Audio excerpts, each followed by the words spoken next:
Hello, everybody. Hello, everybody. I hope everyone is doing great.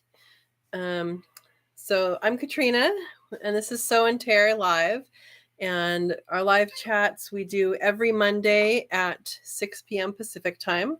So again, that's Pacific time. I know there's a lot of people across the country that have different times. And I'm going to talk about something special in a few minutes, and then we'll get into the regular swing of it. And so regular swing of it is if you have any questions, comments, discussion topics, go ahead and type it into the comments section and keep all comments family friendly, please. And we will talk about what you guys want to talk about. And then partway through, I always have a topic of discussion pre-planned, and we can talk about that and then go back to wherever the conversation takes us. So it's always a good time, and it's always fun. We all learn something every single time. So yeah, welcome. Turn off here. All right. So I'm going to wait a few minutes because I know that some people might be coming in from my Shire's stuff. We had some technical difficulties on yesterday. Because I was going to be on there and talk about the Quail University. So I'm just going to go probably 5 minutes in, and then we can read the comments. People usually just saying hi, and then we'll get to my talking about Quail University. So let's see who's in here. Of course, you guys are here way before me. Aaron says, good evening, everyone. Watching from South Louisiana, I'll reserve my seat in the front of the class. Welcome, Aaron. Welcome. Bill's here. Welcome, Bill. I've been binge watching your channel tonight. I'm a newbie with lots of questions. Hey, Bill, this is a good place to be, and you can ask as many questions as you want. Everybody in here is ready to help you, and we'll get to your questions. Today's probably, if there's people watching who don't have quail, today's probably going to be more quail heavy. Just because we have quail topics going on. Not always quail heavy, so we go all over the place. But welcome. Hey, Vay's Place is here. Good evening, Aaron Bill. And Vay is Verna. She is my moderator. You'll see her in blue. And she is, she also has her own channel. She does a live on Saturday mornings. And she raised cuy and quail in her apartment. So if you have a small space, you can do it too. Vay's saying, Bill, glad to have you here tonight. Yes. And she also put the link to Quail University, which is our topic. We're just going to go a couple more minutes, make sure people can get in here, and we'll talk about Quail University. But she put a link there, so you can go to link. Joy says, hello all from Western Oregon. Welcome, Joy. Glad you could make it. And Vay's Place also put the Quail in the Kitchen cookbook that she does. It's on the MyShire website. Aaron says, good evening, Verna and Bill. Everybody's saying hi. Hey, everybody's saying hi to everybody. Andy Rabbit says hello with a wave. Hello. Welcome. Welcome back. All right. People are saying hi. JJ says I'm actually on time. Hi, everyone. Oh, you're not on time if you're going to get coffee, JJ. All right. Joy, if you sent me a message earlier, I don't know if you're talking about me or someone else. I did not see a message from you, as far as I know. So you can resend it, or if it's public, you can ask here. Oh, you're talking to Verna. Got it. Andy says, how is everyone doing today? I'm doing great. We have sunshine for a little bit. And then we're going to have rain tomorrow and possibly thunderstorm on Wednesday. And Erica's here. Welcome, Erica. Hello, everyone. Welcome. Hey, PJ's here. Hey, she says. Everybody saying hi. Joy, you will have to wait until they're 3 weeks old. So I don't know what the question is, but I'm going to answer the question as if I know what the question is.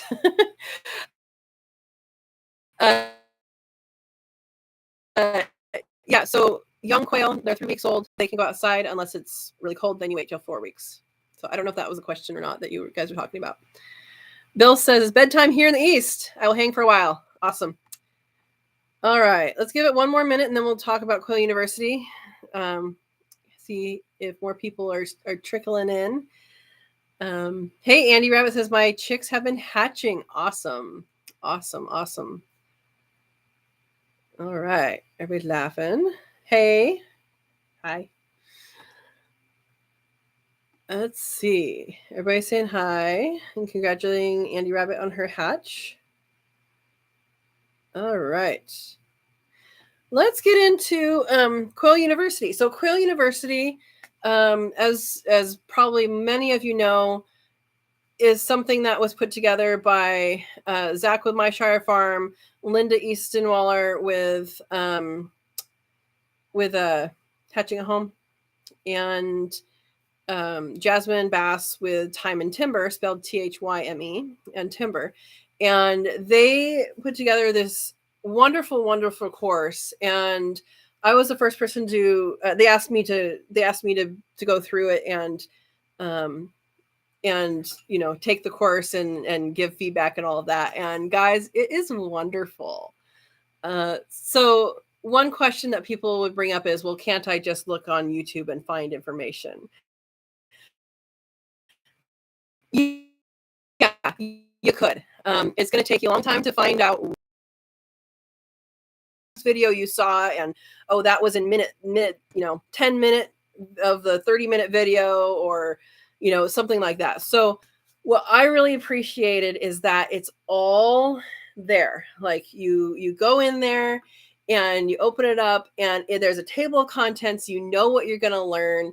If you're like, let's say that you're just getting into it and you need to know is one thing, you can skip to that one thing. You don't have to start and go through it in order. If you really need to know, like, hey, what feed do I need? I just got these chicks. You go straight to the feed section and you can watch that. And it's great that way that you can skip around. And also that you can revisit it, because once you have it, it's yours. And so I really appreciated that. And I also appreciated the thoroughness of it. So, and it will take you through what you need to know. If you go in order, it will take you through what you need to know step by step for a new quail parent. And it also is very good for existing quail parents. So I learned some things during this. I've been raising quail for a while now, and I learned some things, and it's always awesome to learn. Another way of looking at it too is this came from different points of view. So Zach is with My Shire Farm. He does the commercial business. He's very much into production. Jasmine is like me. We both have aviaries, and so the aviary setting is much different. It has a little different twist on it. I find it to be more enjoyable. I think the birds are happy that way. And Linda also has a business and personal side of growing hers. So it gives a variety of perspectives, and it's not just one person, one type teaching.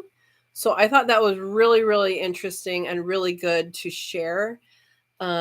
And then also you get to go through and see what you know. So like, okay, I completed this section. Did I really understand? Did I get the takeaways? And you get to fill out that and say, okay, I know I did get the takeaways, or, oh, maybe let me redo that lesson and really internalize it. So it was a really good experience. And there is so much information, guys. It's like, what, 8 hours or over 8 hours of content that is just directly driven and tells you exactly what you need to know.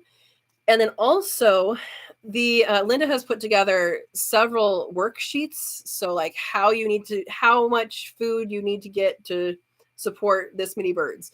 How much does one egg cost to produce? How much does one bird cost to produce? All of that put together, all of those worksheets are super, super important. And I know I have a lot of experience with Excel for like my work and my research. By trade, I'm a wildlife biologist. And so seeing those worksheets and those Excel sheets, like that's really exciting because it takes a lot of work off of you and it's already done. The worksheets are already done and you don't have to make them up and you don't have to like go, okay, what was the formula for this? I haven't worked with this in 10 years, how do I make this up?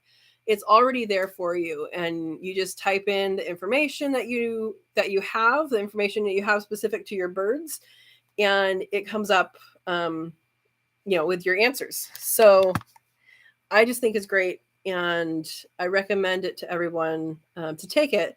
Now, if you want to help me out, I do have an affiliate link and I do have it in the description below. So if you sign up with the description below, that link, then you'll be able to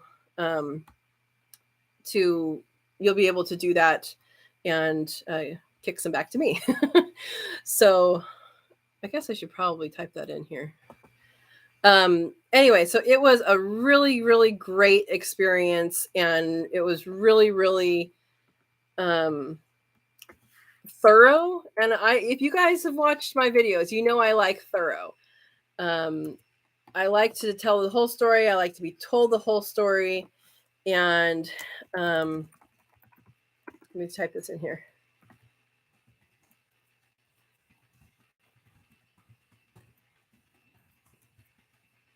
And I think they did a really good job on that and to reach everyone. So it's valid for a person who's just starting out, and it's valid for a person who has had quail before and continues to have quail. So I appreciated that. So I'm going to leave it at that for now. I'm sure people are going to start asking questions about it, or maybe if you've already taken the course, you might say, something different or additional to what I said.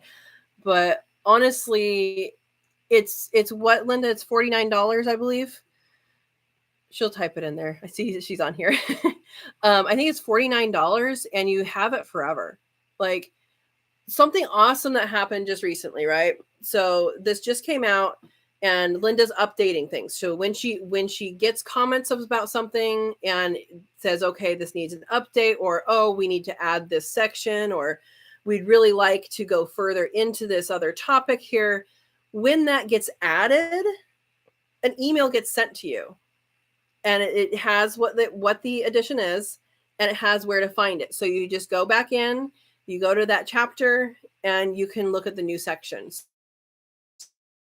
So that's no additional cost. There's no $49, 49, 47. I don't remember. Linda, you'll put it in there, right? It's an amazing amount of information. At the end, you get a little, I graduated, certificate. And I mean, that's fun. And it might also be good to put that on, like if you have a website for your business, if you have a business, I mean, you can put that on there.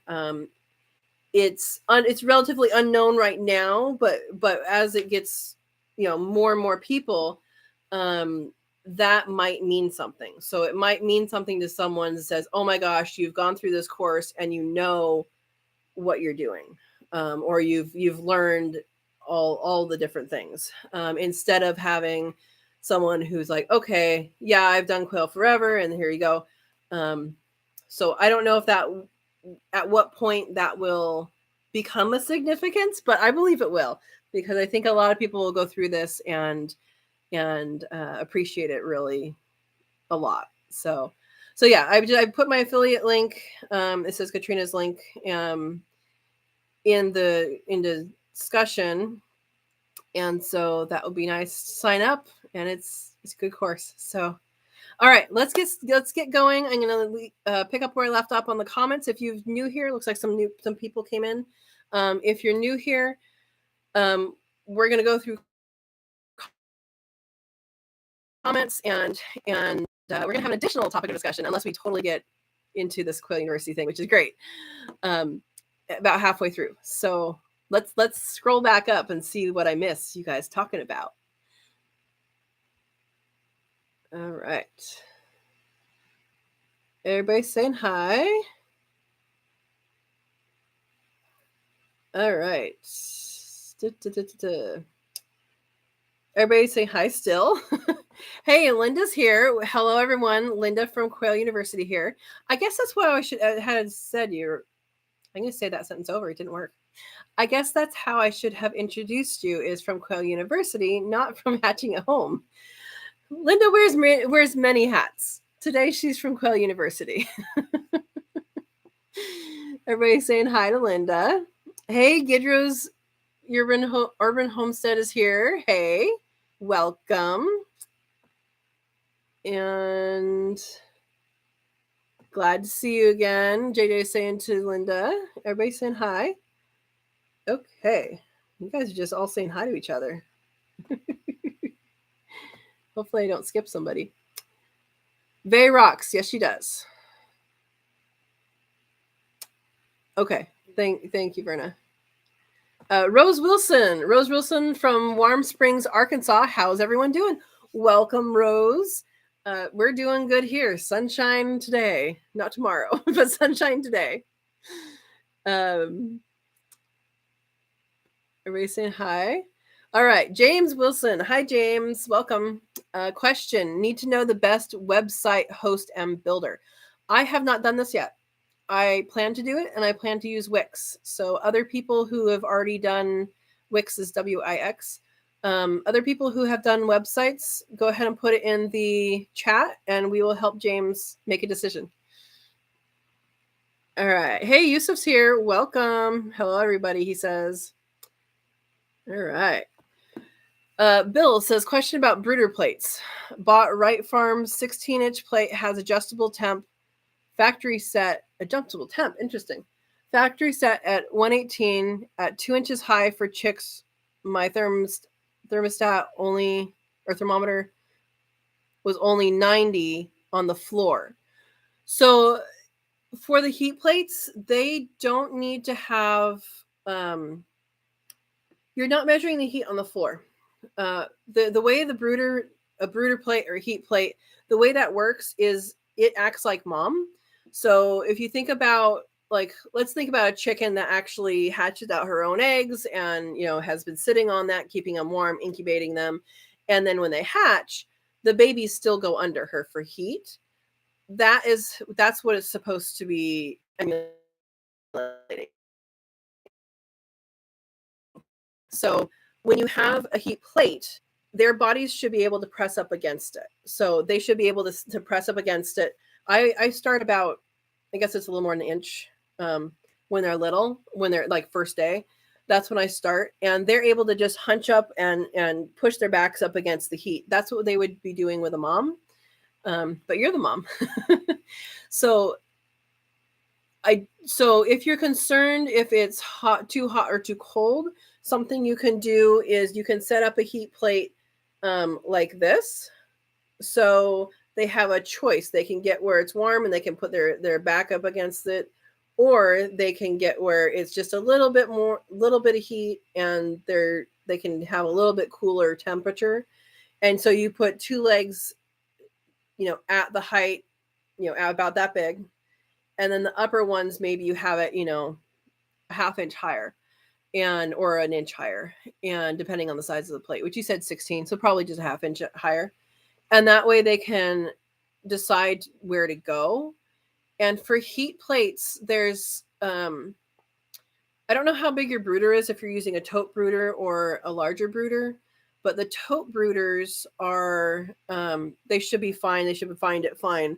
My brooder, it is much larger. And so the first and sometimes second nights when I turn out the light, which I do gradually on a dimmer switch, if you give them sunset, they will let you sleep. They'll be like, okay, it's time to quiet down. If you just turn off the light, they're going to scream their heads off because they don't know what just happened or where they are, right? And so the first couple nights I go in and I check and I make sure that they're all out of the corners and scoot them back to the heat plate. Once that couple days are over, they know where they're going and they're fine. So, and then I do take so I have blue paper towel over my half-inch coated wire, half inch by half inch coated hardware cloth. And so when I take that I take off the blue paper towel at 1 week, and then they stay on that. What I do that's different with the heat plates rather than the bulbs is that they're used to having some heat retained there. So I actually put blue paper towel underneath the brooder plate for a couple more days. And then once they realize, okay, this is fine, I can get here by myself, then that's the process I use. So let me know if I confused you, Bill. So yeah, it's basically knowing that one, the body of the chick should be able to touch the bottom of the brooder plate. So here's the brooder plate, here's the chick. It should be able to touch the bottom. And then also you can give it a gradient so that they can choose how warm to be. Because when they have a mom, so I had one that hatched out one baby, and it literally like chased down mom and shoved itself underneath the feathers. Mom wasn't always coming over to it and like, hey buddy, come sit with me. I mean, it was seeking out mom for heat. So they'll find the heat. Yeah. Okay. Yeah, so that's another thing. Vase Place says you need a plate that adjusts more than one, or more than that one does. So I don't know what Right Farms is, but if it's like the Tractor Supply ones that has it adjust like that much at a time, it's a good idea to get. You can make that work. So I had my Brincia heat plate go out recently, and I had to go back to my Tractor Supply one. What I did is I turned. I don't know if you guys are. So there's like three. Well, I'm just going to show two, but there's like a stand, and then there's the prongs that stick into the heat plate for the different heights. And what I did is I turned that upside down so that instead of this much space between the ground, between the bottom and the heat plate, there was this much space, and that worked. So all I did is I turned the legs upside down. So I don't know what that one looks like. If that's an option, I would do that. If not, you might have to set it on something, and just to get it that low. And then every couple days I go up a couple notches, which in the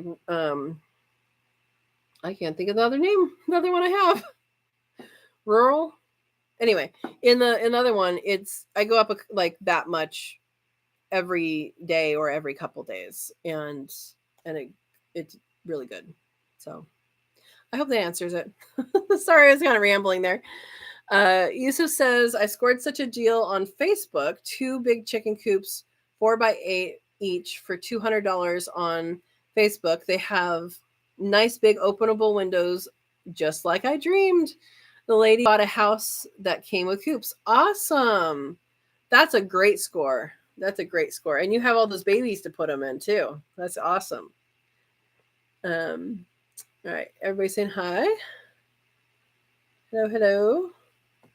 PJ says, that's awesome, Yusuf. Congrats. Yes, awesome. Andy says, question for Quail University. If we get a new phone or computer, can we log into it from the new devices? So yes, it's done by your email. So if you change your email, I would just email Linda. Linda, can you put your email in? I know, just space it, put spaces between the @ symbols because it won't come up. Hopefully Linda puts her email in. But if you were to change your email, then that's when it would change. And I'm sure she can adjust that. Base place, okay, yeah. Yep, same thing. Log in multiple devices, yep. Yusuf says, I'm having 5 people help load them on a truck tomorrow. It's going to be a crazy day organizing this. Hey, I understand. You guys have seen my rabbit hutches that I have. Those came with the rabbits, and we loaded them onto Manuel's pickup truck.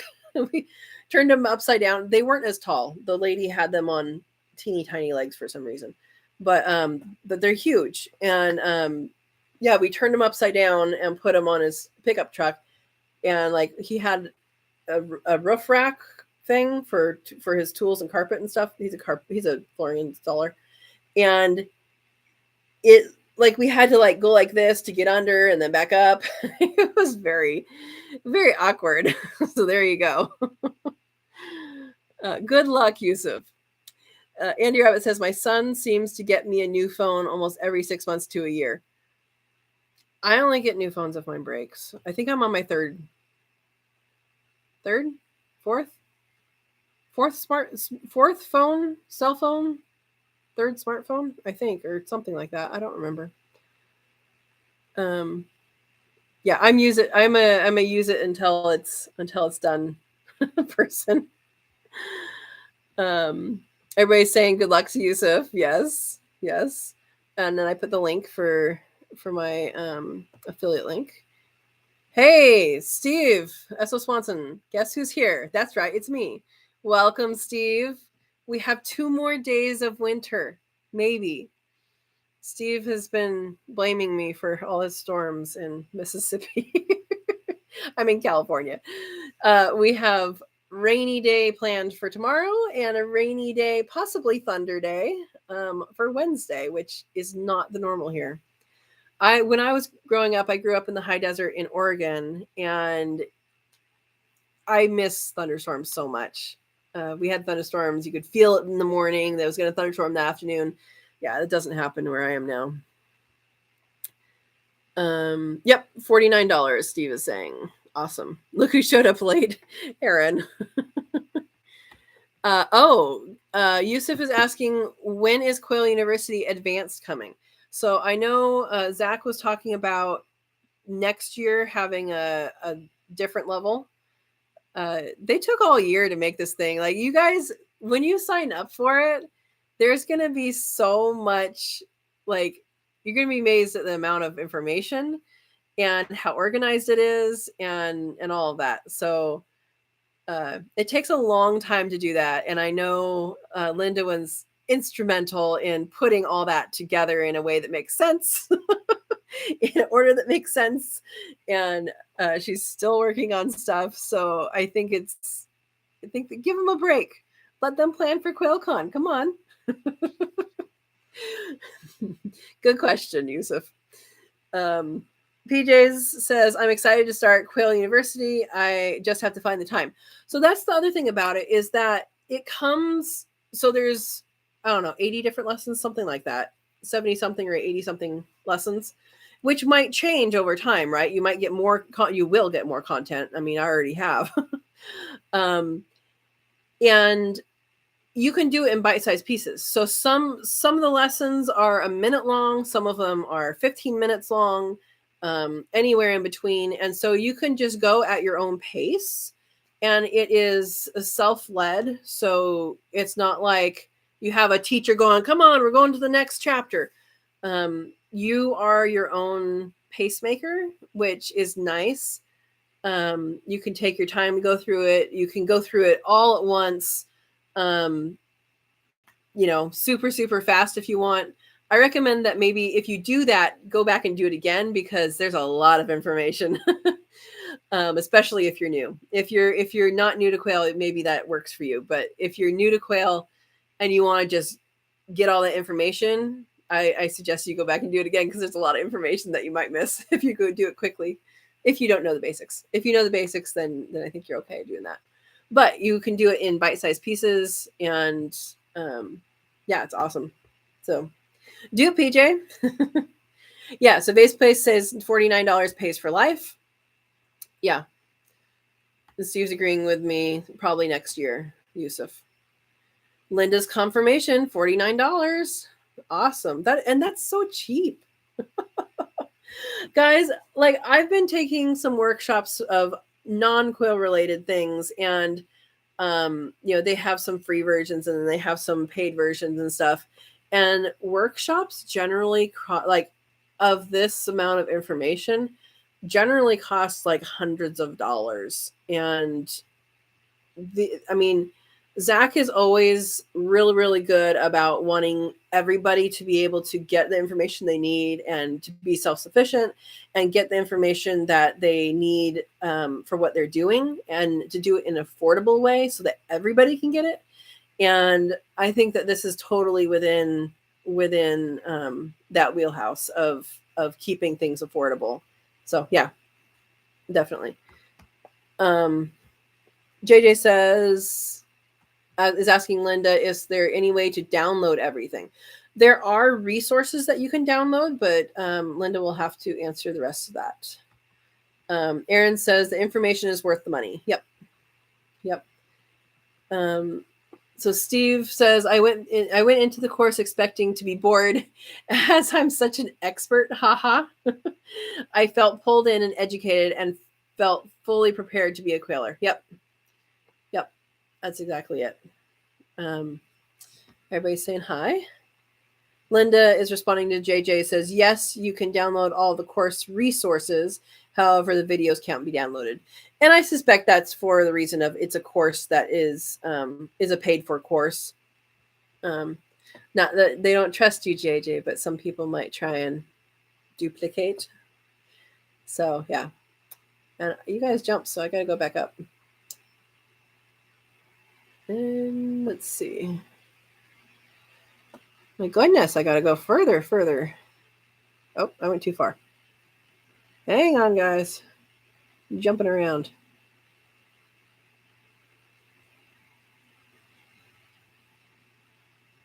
I totally lost you guys. I'm sorry. I'm so sorry, guys.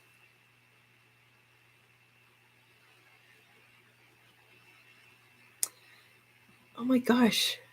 Where'd you guys go? Okay. Okay. Even experts will enjoy it. The little tests afterwards help you as well. Baseplate says. Oh, okay. We already said it. Ed's here. Welcome, Ed. I'm glad you could make it. Had to make wife go to bed. She fell asleep in the chair. So hi, everyone. Hi, Ed. Welcome. Uh-oh. My affiliate link is not in the description. Put it in there last night.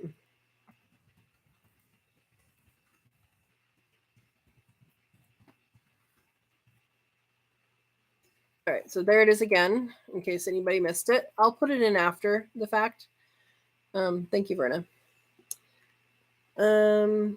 JJ says, I'm a newbie quailer and not the sharpest crayon in the box. I have no problem following the course. Awesome. Yeah, it's very simple to follow, very easy to follow. Bill says it goes up to 140. So I'm trying to find out what temp is good. Honestly, I would put it at a. How old are your chicks right now, Bill? I would put it at an angle and see where they land, and then test. Do you have like a temperature gun, like a laser?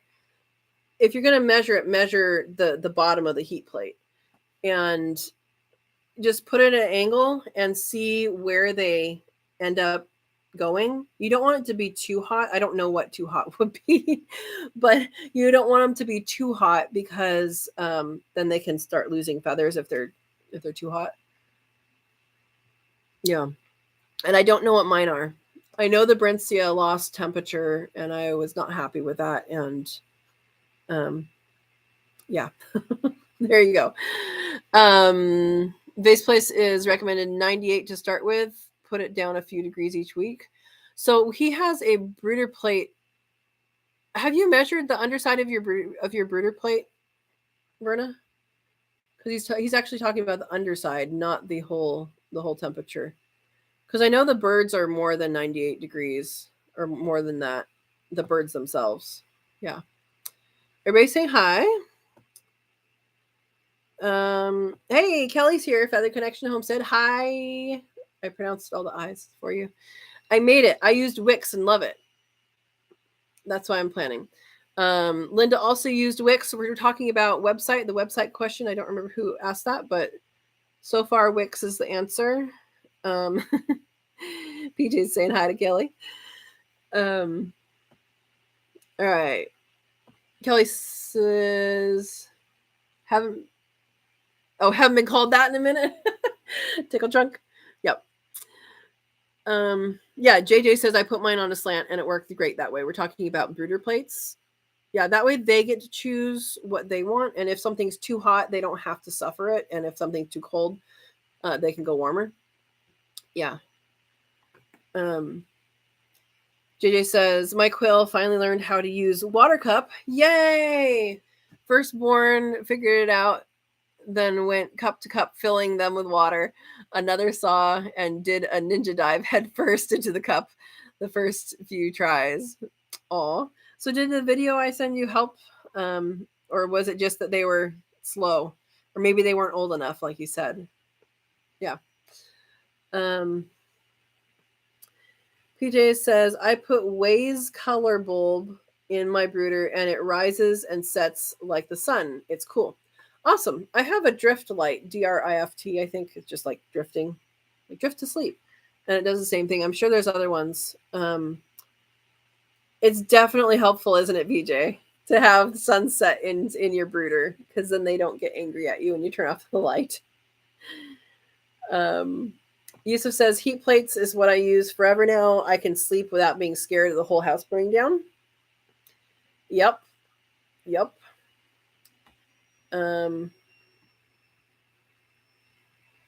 I must have missed something PJ said. Oh, the light. Okay. Yeah, so JJ, there's I think a couple different places that do that, and it just goes through, like the one I have is a drift light, and it goes through 37 minutes. In fact, you guys experienced that on one of my lives. Manuel turned on the light for me and pulled it an extra couple times, and it's that. And when you do that, it does a setting for sunset. So all of a sudden, it was getting dimmer and dimmer. You don't really notice it; it goes so gradually, and all of a sudden, it went off. I'm like, let me turn that back on, guys. I don't remember which one that was. It was coming somewhat recently. Let's see. PJ says they don't prove. Oh, they don't have heat, just light, and you can pick the color or the sunset setting on an app. Yeah. Mine is not smart. Rose says I use heating pad on each end. I've heard of people doing that. And I also I sold some chicks, new chicks. They were a few days old, to a lady. She drove from a very long distance, but she was visiting family, and so she brought a hot water bottle, like one of those, like a hot water bottle. Hopefully, you guys know what I'm talking about. Like you would put in a bed to warm it up or something. And she put that in a box, and they were completely fine. Like she refilled it at gas stations with hot water for the tea and all that, and she made it back with all her babies, didn't lose any. So I mean, you can do that. They just need to find a place to get warm. Yeah. Linda says you can access the course from any device as long as you have your username and password. Awesome. Bill says to Linda, I'm about a third of the way through Quail University. I'm learning tons. You did a great job. Yes, they did. They did an excellent job. Linda's saying, I'm so happy to hear you enjoy the course. Yeah, it's a really good course. Oh, Base Play says, I use the Rural 365 Chick Heat Plate. Yeah, that's the other one I have that I couldn't think of the name. Bill says, I'm pretty impressed that you're able to produce that course in so short a time. Very good quality. Yeah, excellent quality. And you guys had what, like half a year? Right? Not even? Yeah. Andy Rabbit says, Katrina, I have only cracked one phone ever. Yeah, mine, only one of them was because it was like broken. And that was because a soccer ball hit it. Not my fault. The other ones were like, hey, we're not going to support this phone anymore. Oh, 3G's going away. Oh, 4G's going, whatever the G's are. I don't pay attention to that. I just want a phone that works. Baseplay says, not until after QuailCon before there are other classes. Yeah, so other classes would be after. Bill is saying, y'all do Quail University. Trust me, you won't regret it. Absolutely.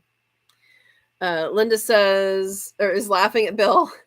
That 7 months felt like 7 months. That 7 months felt like a long time, and the whole time we were wondering if people would like it. That's why it's so good to get your positive feedback. It is a great course. Base Place says 87 lessons, but you can stop at any time and continue on. You have a few minutes. Exactly. JJ says, I usually watch videos at faster speed. So they talk really, really fast. Do their voices get really high too? I don't even know how to do that. I'm sure it's just a setting. Base Place says, I did it in about 8 or 9 hours, but I'm experienced and still enjoyed it. I wanted the downloads. LOL. Yep. DJ says, okay, I'll stop watching my nightly YouTube to go to Quail University. LOL. After tonight. You can start after tonight. Hey, Bags of Love is here. Welcome. She says, Linda, I really enjoyed the course. Just completed it this Sunday. Awesome. Eric, completely off topic. Love the Afghan behind you. It's not off topic. Anything is on topic. Are you talking about this one? This one was made by, the blanket was made by somebody, some relative in my family, some great somebody that no one remembers who did it. But I like it. And this one is actually a shawl, and that I got in Ireland when I went there with my grandma years ago. And it's made of, wool from Ireland. And it was cold and windy, and we both got more expensive than we would have gotten otherwise. Little shawls. Thank you, Erica. Let's see. Linda says to Bags of Love, that's wonderful. Congratulations on completing it. We need to have a graduation ceremony. Yes, Linda, we talked about this, or Zach talked about this on his live about having a graduation ceremony at QuailCon. So I think that we should do that. Base Place says Zach and Linda are not trying to get rich. Their goal is to educate and inspire others. Absolutely, which is why it's $49. Yeah, absolutely. The goal is to educate, and if the goal isn't to educate, then that's the wrong thing. So the goal is to educate and help people be self-sufficient, because part of being self-sufficient is community. It really is. I mean, if you're going to grow your own food, you're probably going to need somebody's help, unless you have lots of land and all the stuff you need to grow everything. The most you can do to be self-sufficient, the better. And as you guys saw with all through the pandemic with COVID, meat was off the shelves in the stores. All of these, like, there's so many things in the stores that were off the shelves, and the more self-sufficient you can be, the better. I mean, I grow a full garden. I'm on 7,000 square foot lot, right? I'm in town. Okay. You might not notice that if you just watch the videos that I have, but I'm in town, and it's 7,000 square feet. It has my house on it. It has the garage, has a screen and porch on it. And then the rest can be growing space. I dug a pond. I have over 40 fruit trees. I have garden space, an aviary for the quail, a raviary, which is a word that I am coining or have coined, which is quail under rabbits. And we do that by having the rabbits in hutches and using aviary netting so that the quail don't bump their heads. And I have chickens under rabbits in a racking house. That's a Joel Salatin term. And that's all here on 7,000 square feet lot. And I have more room. Some people don't believe me that I have more room, but I have more room. Yeah, so you can do it. And especially if you start going vertical with gardening and stuff, you can do it. Yeah. Andy Rabbit says, I had a white pop out of my jumbo pharaohs today. I had a girl that was white on the chest and wild type colored on the rest of her. And I think they just need like a little tiny bit of a white wing to have any amount of white. And it was like almost all the way white. Isn't that amazing? Genetics are interesting. Graduation ceremony at QuailCon, PJ says. Yeah, I think Zach's already kind of talked about that. JJ is responding to Erica. It says, I have been admiring the painting. We're going to go on a tour. This painting, I do know who did this. This painting was done by my great grandma, and we believe that was copied from a National Geographic. So, and I'm going to show you these badgers just because we're doing show and tell right now. So these badgers were given to me by a couple of friends. And why badgers is because for my master's degree, again, I'm a wildlife biologist by trade.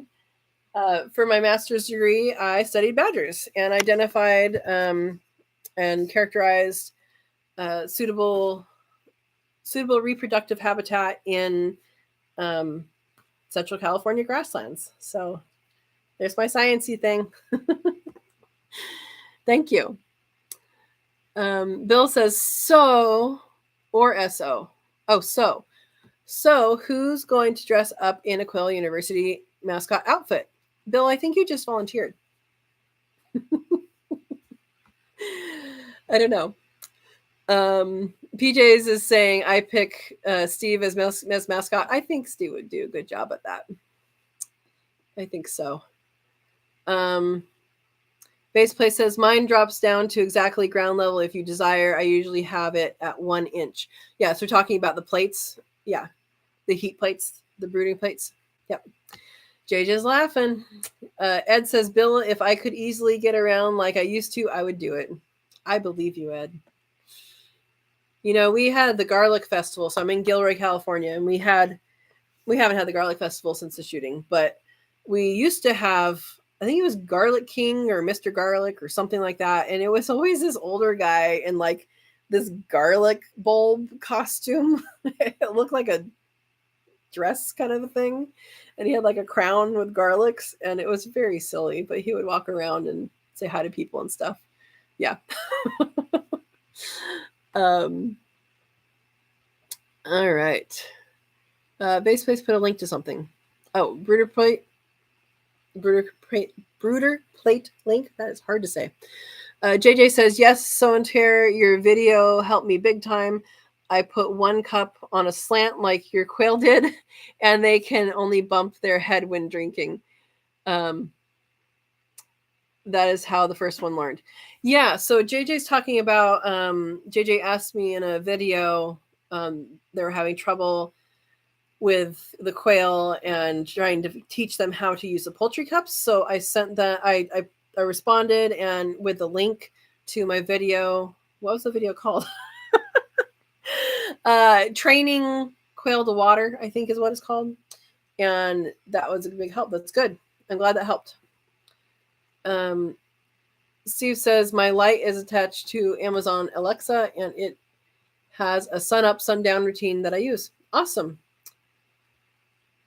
I don't have enough feathers Steve has. We can fix that. I think we all have quail to butcher before then. We can make you a coat of feathers. Instead of coat of rushes, you'll be coat of feathers. I don't know if anybody gets that reference. Feather Connection says, okay, sorry listening, but not in the chat as much as I'm dealing with a sick one. Oh, I hope your little one is, well, I'm assuming it's a little one. I'm hoping your little one is going to get better soon. So hi to anyone I miss. I'm sure everybody's saying hi back to you, Kelly. Basically saying so hard. So sorry to hear. Take a drunk. PJ says, I'm sure we can find you some feathers for Steve. Yep. Oh, Base Place says like tar and feather. I mean, I don't think he deserves that, but all right. PJ says, Kelly, hope your sick one gets better soon. I think we're all saying the same thing, Kelly. Feather Connection says, I'm taking a medicinal herb course but she won't drink tea. So looking into glycerin tinctures. Yeah, boost your immunity. Definitely elderberry is something that is really, really good for lots of things. Yeah. Linda says, Katrina, I love your hack for how to collect quail eggs from the aviary floor without having to bend over. I have shared it with a couple of people this week. Super useful. Yes. Yes. I don't remember what I named it. What I name it, Linda? Something about collecting eggs easy. What I did is I took a ravioli strainer, like the skimmer, the ravioli skimmer, and I taped it onto one of the aviaries has a PVC and the other one has like an old broom handle, and you can literally just standing still, just scoop it up, pick up your egg, and there you go. You don't have to squat or lean over or any of that. I have to do that a little bit to get underneath the rabbit hutches, but other than that, it works really well. I'm glad you're finding use for it. It's just a crazy idea I had. Base place is okay. Start giving her food with lots of garlic. Yep, garlic is good for health. Andy Rabbit says, "Ha ha ha, Katrina. Once I got a new phone, it would not support Pokemon Go." I'm okay with that. I don't know if you're okay with that. I'm okay with that. Steve says, do a course. Do it. So Steve has a suggestion for busy people who are doing Quail University. Do a course a day, and when you're done, it'll be time for QuailCon. Steve's our official QuailCon countdowner. I said that without stumbling. How many days left, Steve? Feather Connection Homestead says she's talking about her kid. She's picky, but I want to do what I can. Either my kids will eat garlic. I think we need some change in taste buds. Try the elderberry. Elderberry. I mean, garlic is good. It's really good. But try elderberry or ginger. Those both are good. Base says, I love my cuz, but I also like to pick on him. I think he likes it too. Hey, Buster's here. Late but here. Welcome, welcome. Buster, if you want to hear my experience with Quail University, you got to rewind to the front, but you got to wait till it's done. You don't have to, but stay here and chat and then watch the beginning. Welcome. Everybody's saying hi, and glad you're here. Base Place says 25 watching and only 23 likes. Some are lacking. Well, we have 22 people and 24 likes right now. So thank you guys. If you like the video, hit the like. It helps the algorithms. And yeah, be good. Thank you. Thank you. Andy says, Buster, you have done missed the reason for live. It's okay. Oh, thank you, Base Place. She put my affiliate link for the Quail University up there in case you guys want to use that and support me a little bit, get a little bit of kickback if you sign up with that link. Glowy, I said your name right? Welcome, Glowy. When and where is QuailCon? I can't seem to find it online. I don't think it's online yet. He is going to be releasing tickets. Keep an eye on the MyShire website. They're going to be releasing tickets on April 1st, which is my birthday. And it is in Ohio, Miamisburg, Ohio. And it is the first weekend in September. Is that right? I don't remember the dates. It's the 3-day weekend in September, which I never remember which holiday is there. I'm sorry. Yeah. Glowy, it's a really good event. I went last year and it was so much fun. It's so much fun just to like meet everybody and talk with everybody. And like, you think you met everybody and then you didn't because so many people are there and so many people are very interesting. And we all raise quail slightly different, and some things work for some people, some things don't work for other people. And we're all like, most of us, I think, are doing other things as well. I mean, I do gardening and fruit trees and preserving and all of that. I have rabbits. I have chickens, although the chickens are just for eggs and pets. Um, there's people that have, like PJ has goats. I don't know. What else do you guys all have? And so you can have these self-sufficient conversations like, oh my gosh, I'm really looking forward to having some pigs. Let's have a conversation about pigs. So it's more than just quail, right? QuailCon is a place you can go and meet everybody and have these conversations and really learn from each other, real world learning from each other. I mean, people have bees. And then also learn all about quail and be able to learn things maybe you missed, maybe didn't, maybe someone's doing something different than you are, and you can learn all sorts of things. So it's last year was jam-packed. I think this year it's going to be even more jam-packed. Yeah. So Steve is taking the blame for the likes. Thank you, Steve. Buster says I will have to rewatch. Thank you, Buster. Feather Connection says, oh, so I know Linda did mine. Linda can answer that if affiliate links are out now. So I know Linda did mine because we knew that we were doing this today, and I think she's working on people's now. But I'll let Linda answer that for herself. JJ says, make blueberries or elderberry juice for the sick one. That's a start. Yeah, elderberry would be good. Thank you, Steve. September 2nd and 3rd. Yep. And it is a good time for sure. You have 2 in there? Thanks, BJ. Steve says more info will be released on the 1st of April when it will be on My Shire's website. Yep. And he's gonna talk about that at that point as well. Up to 4. You guys are funny. Vaseplay says tickets will be on sale starting April 1st, which is my birthday. Feather Connections. JJ, great ideas. I bet I can mix those into some juices. Yeah, an elderberry juice is going to be a little tart by itself.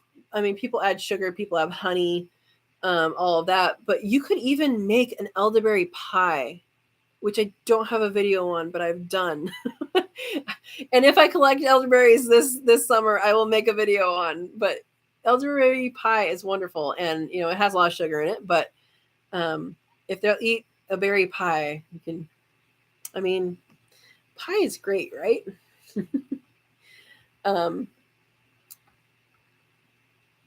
All right. Glowy's saying thank you. There's also a Facebook group you can join. Yes. So, Steve, do you know if that's going to update the date or if it's going to be a new group? That's a question I have. Right now, there's a group called QuailCon 2022. I'm going to guess that they're going to just update the name. That's what I would do. Because it's going to be the same people plus some. Aaron wants to know from Steve, when are we packing to head up there? I think Steve's been packed since last year, is my understanding. Willow says, I loved ginger as a kid when I was sick, but I don't think kids nowadays would drink it. Yeah, I like ginger a lot. I actually am the weird one, and I will put sliced ginger in like a wrap and just raw, and it's delicious. Quail Lifestyle is a Facebook group that Vase Place linked. She also linked Newbie Quail Lovers, Self-Sufficient Quail, and Quail for Profit, Quail in the Kitchen. Yeah, we've got all those Facebook groups, and they're all good. They're all good and good community, have good people in them. Steve says, my tent is in my truck. I never unloaded it from the store. No use unpacking when I'm going to use it soon. Yep. PJ says he's already packed. He never unpacked from last year. That's exactly what I said. Aaron's going to start packing this weekend. Oh, you guys are funny. I'll be taking an airplane. You know me so well, PJ. It's from Steve. You guys are funny. Let's see. Oh, you guys jumped. Hang on. Let me go back. Let me go back. All right.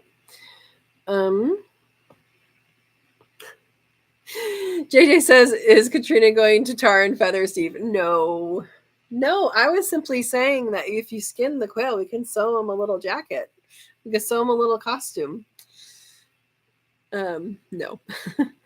Base Place put a link to my food preservation playlist. Thank you very much. I have on there canning, and I did just start an intro to canning playlist as well. And that I'm gonna put it in both of them. I think. I don't know. I haven't done that yet. It's just in the one, but I have the intro to canning. So if you've never canned before, or if you want to learn more about canning, I did the first lesson last Tuesday. The second lesson's coming out tomorrow, and we'll have a couple more weeks of lessons for that. And all you need for water bath canning is a stock pot. Like, that's all you need. Don't need any special equipment. I mean, I do recommend you have a few things, but you don't need anything more than that. That's bare minimum. And the jars. And then we're going to go through pressure canning and all of that too. So tomorrow's video is on safety. So canning safety. Yeah. Thank you for putting that, Base Place. It'll help hold the feathers. Steve, you guys are funny. Instead of tar, we need to dip you in honey. Okay. Hot glue? No, not hot glue. Yeah, we want to keep it family friendly. Steve, that's right. Everybody's laughing. Oh my gosh. Even JJ says behave. All right. Steve has the official count 159 days till QuailCon. So you have 159 days to take your Quail University classes. There are 80 classes? Something like 80 classes. And if you take half of a class every day, you'll get it done by QuailCon and get your little graduation. So, I mean, every other day taking one class, which can range from like a minute to, there's some longer ones in there, but let's just say 15 minutes, 20 minutes.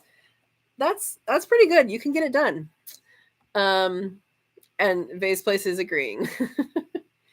Vase Place put my canned quail and rabbit video on the link on there. And that was a cold pack video. I have hot pack for rabbit as well. And then I just did a cold pack of rabbit. I have not made a video of it. It's basically the same. I filmed it. I did not put out a video of that yet. I want to get through the rest of the kind of intro stuff before I put more canning stuff on there. But I wanted to get that stuff out there for you before canning season, so that you're prepared and you have everything you need and you understand things if you're just starting. Yeah. I also put my affiliate link for Quail University. Thank you, Verna. JJ says, my quail are too cute and too new to think about canning them yet. Canning meat is super easy. You just need the right ingredient, you just need a pressure canner, not a pressure cooker, a pressure canner. So as long as you have a pressure canner and you have the mason jars, you're good. And we'll show you how to do that if you haven't done it. We'll show you how to do that in these canning, intro to canning series that I have on my channel. JJ says, both my dog and hubby drool when they look at them. I have to shoo them away. Aw. So Base Place put a link to where the tickets are going to be on my Shire Farm. Watch for tickets. Aaron says, in 157 days, I'll be driving to QuailCon. I'll be there too. Steve says, you'll be following me. You're going to get there super early, huh? All right. Vase Place is on the roll with these links. I appreciate it. So we're talking about canning. While we're talking about canning, National Center for Home Food Preservation is a link that you should know about or a website you should know about. And to get to any of these links right now, just right click on it and open a new tab, and then you'll still be able to listen to this, and you'll be able to see that later. But that is where you want to go for anything safety related for canning. There are a lot of canning and other preservation. So you can do, drying, dehydrating. I don't think they have freeze drying stuff on there, but that's a little new. Freezing, how to freeze something so it's turns out good, all of that. And there are a lot of people who try and do rebel canning, and I do not recommend that because it can be very unsafe. So they have the science behind they have the science behind their recipes and their techniques. So I recommend that. Thank you, Verna. JJ says, it's too soon for me to know if we can come to QuailCon. It will probably sell out. Well, you can figure that out, and hopefully you can figure it out soon. It's a good time, and it's a worthwhile thing to do.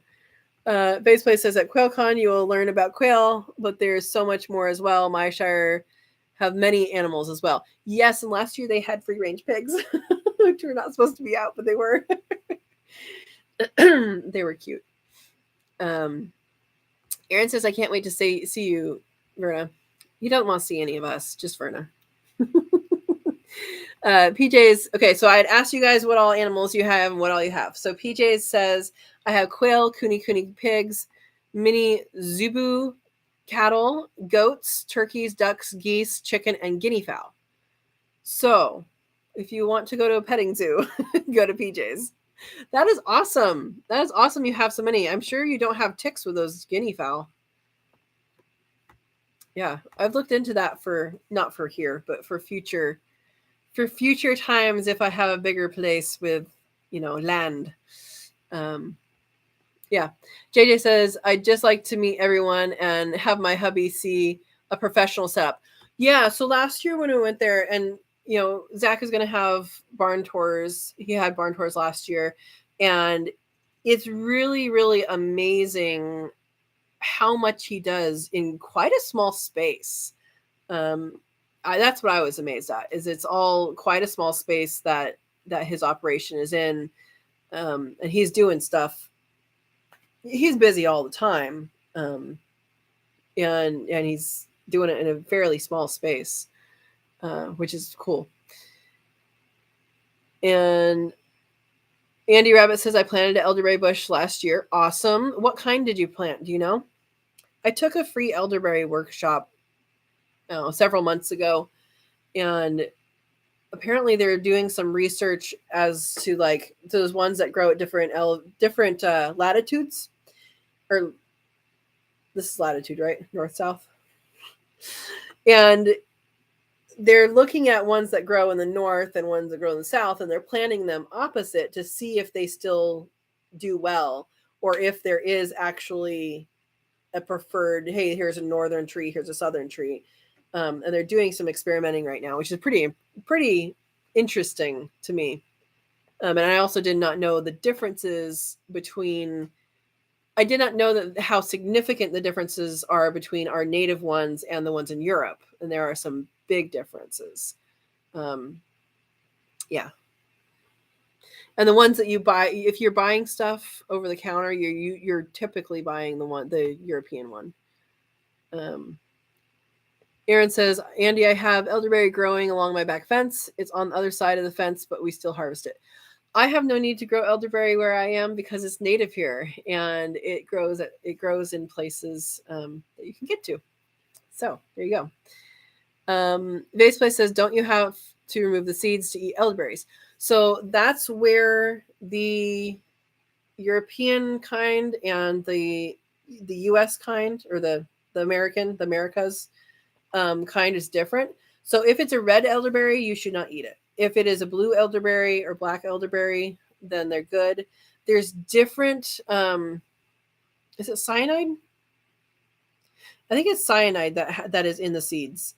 But the European versions have to be heat treated in order to get that out. And the ones here have such a small dose of it that it doesn't really matter. But amongst the amongst the elderberries in the Americas, there's a range. So it really matters which one it is. So yeah, that I don't know, that's answering the question without answering, Verna. But there is a difference, and it does depend which variety you have. Yeah. The one this is a free workshop that I listened to, and listened to watched. It was really interesting.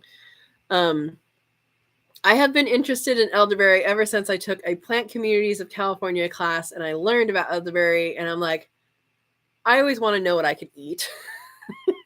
So I'm like, oh, is that edible? And then I researched the heck out of it. And when we went on our elderberry field trip, I made everybody little teeny pies in a muffin tin so that everybody in the class got to try elderberry. Because by that point, I had already harvested some and done elderberry pie and elderberry jelly and elderberry syrup and all of that. So everybody got a little mini pie in our class. Pretty cool. PJ says, I planted elderberry bushes last year and the ex-boyfriend mowed over them. Lucky for him, they grew back. Yeah, and that's actually one of the differences between the American version and the European version. The European version grows like a tree, and we have some that grows like a tree here too, but area wide, they grow back and they will fruit on first year wood. And so you can just literally chop them all the way down, mow over them, that high, and they'll come back and fruit that next year. The European one, is my understanding, is that they don't do that. So they actually have to be hand harvested there. Whereas here, they're starting to develop some really interesting harvesting machinery, which is interesting. So there you go. Didn't know today was going to be Elderberry Day. It's okay. It can be our alternate topic. Steve says, same group, new name. Soon as we can nudge Zach to fix it. So we're talking about QuailCon 2023. So if you're interested in QuailCon and you want to keep up on stuff, you can join the Facebook group QuailCon 2022, and it'll be the same group, according to Steve.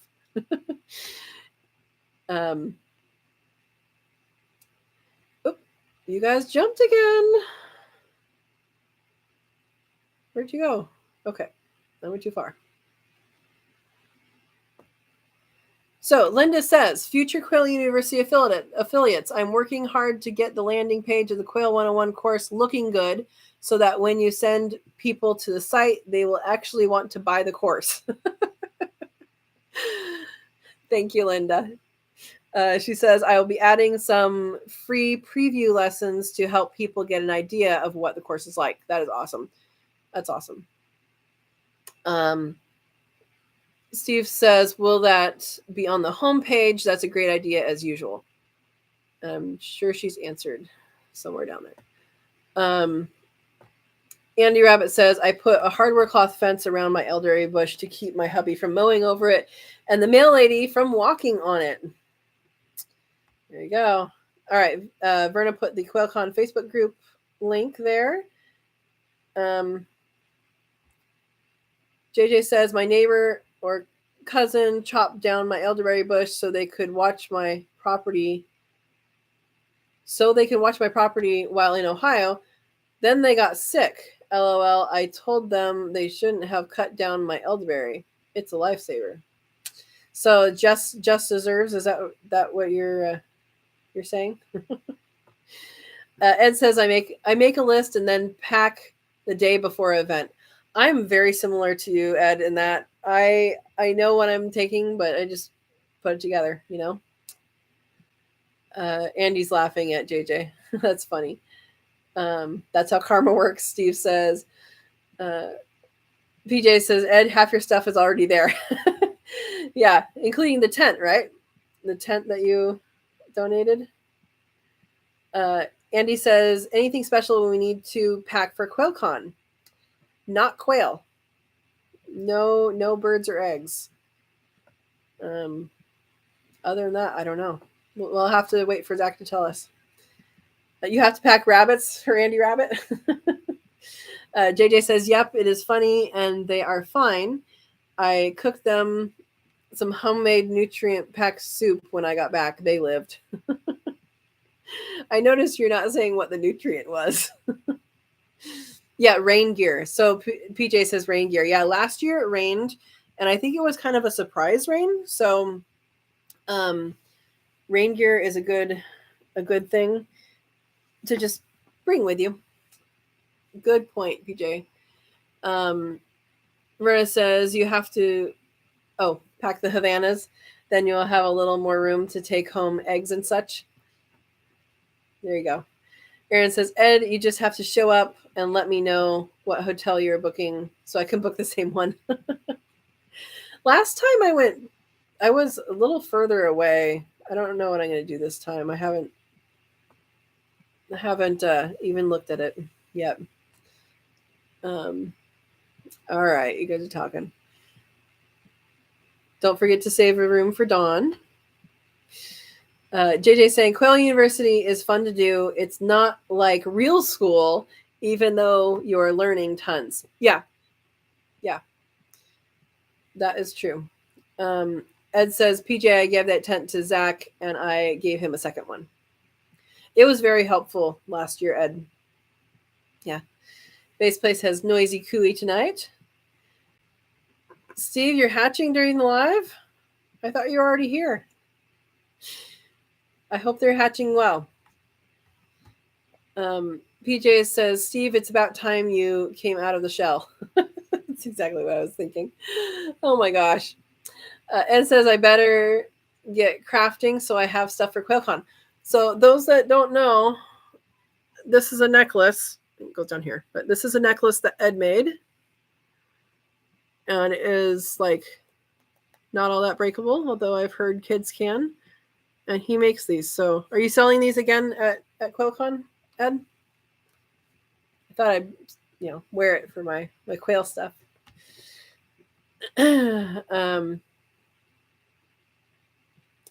Yes, Ed, PJ says. Yes, you should. Base Place says, I have the book Ball Complete Book of Home Preserving too. Yes, that is good. Just make sure you check the date and check the date on that book. Watch tomorrow's video. And there's some things in their older books that have been corrected over time with scientific data and all of that. So that it's fine to do that with the old recipes. Just don't put in things like cornstarch in your pie filling, that kind of stuff. So they used to have that in there. Yeah. PJ says, Katrina, did you get your freeze dryer yet? No, I haven't. Like I said, I'm paying on it very slow. Maybe I need to speed that up. I'm thinking I might want to speed that up, but I still have to kind of decide. I'm good right now. All I have right now coming in that's significant is we have bunnies and quail. So I've been canning a lot of meat, and that's really easy because you just literally pour it out of the jar. I have a lot in the freezer. So the peaches will be ripe probably towards May for the first tree and June for the others. So I have some time.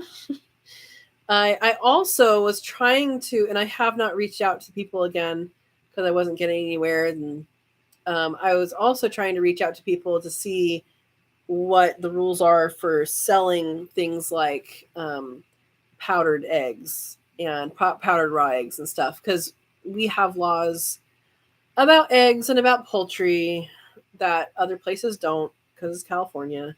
And it looks like it has to go through USDA stuff. So again, I have not finished researching all of that, but no, I haven't. If I knew that I could do that, I would buy it sooner. Since I don't know that I can do that, then I'm not going to buy it sooner. So yeah. Base Place says, I raise quail and cooey for meat in my apartment, not counting my plants. Yep. You can raise a lot in a small area, and you're in a very small area. You guys jumped again.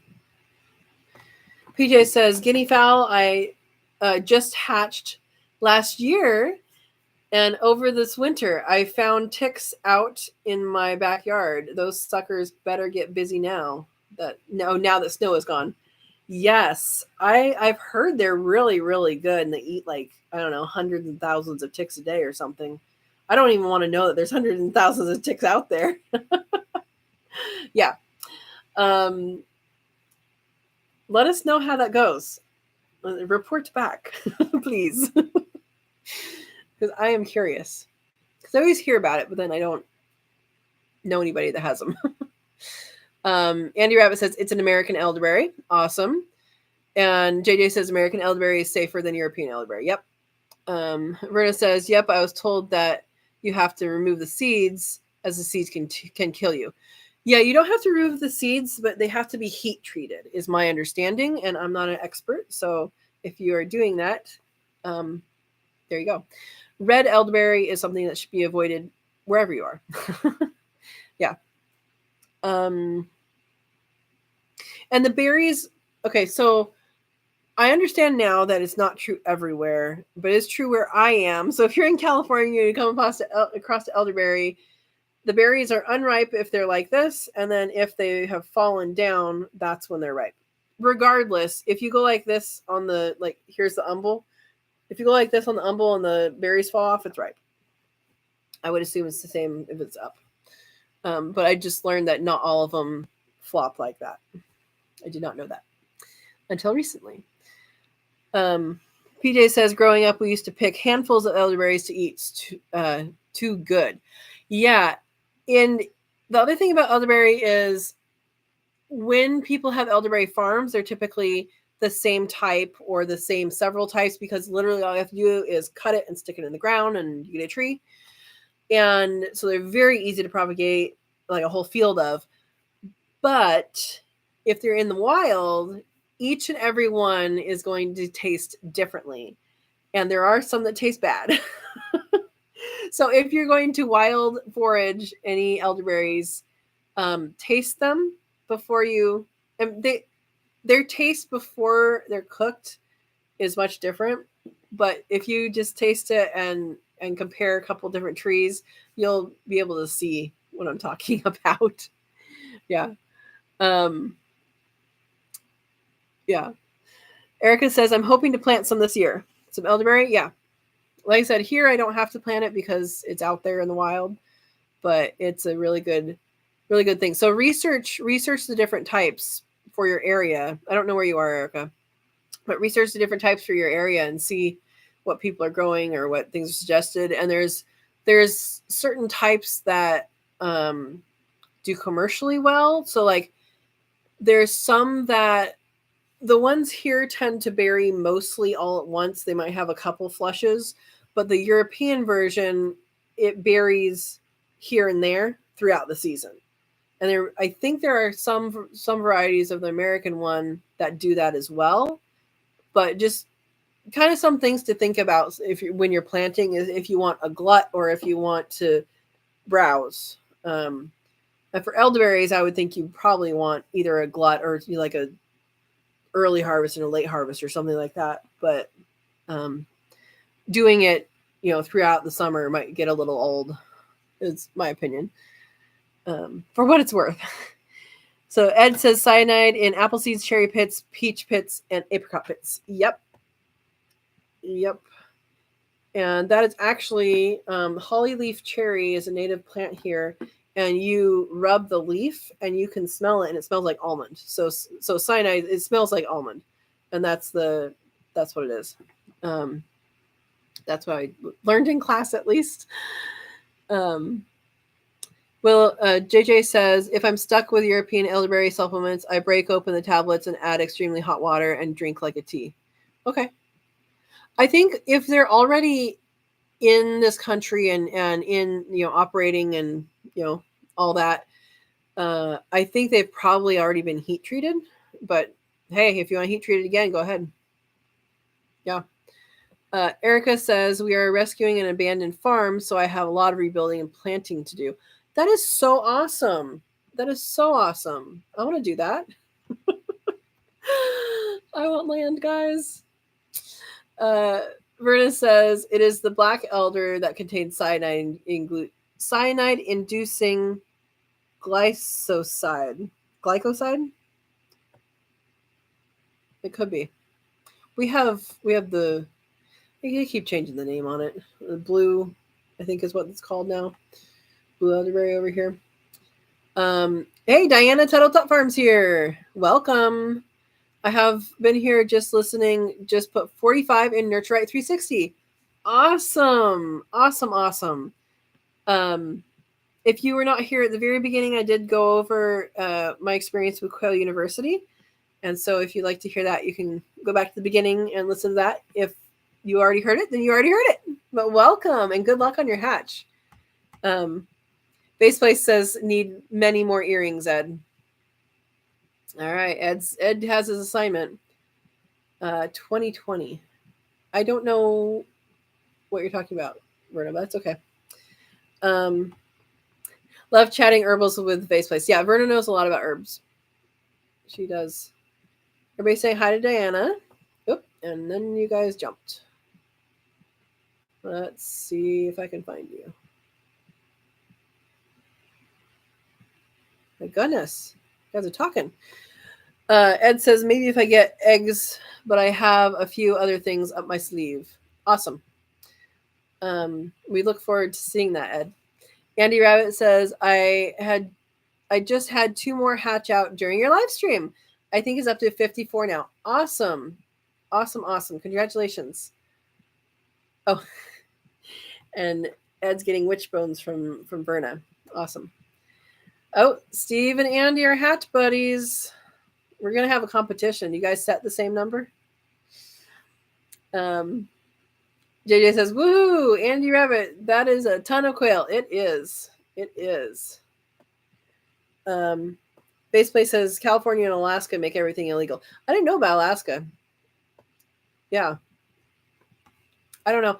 Like, I understand the reasoning for some of them, but it doesn't really make sense in reality. And I just think some of the people who are making the rules are not the ones who would use the rules, if that makes sense. Like, they're not farmers or they're not poultry people. Like, you don't understand what's going on, right?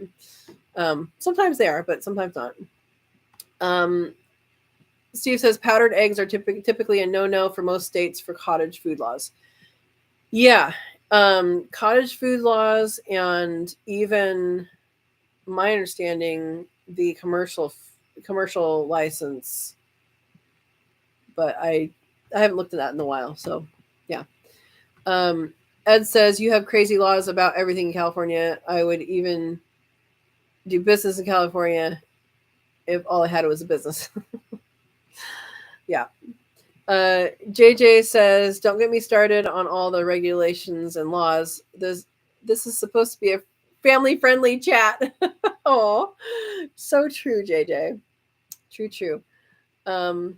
Possums eat them more. I don't know what you're talking about, Verna. That's okay.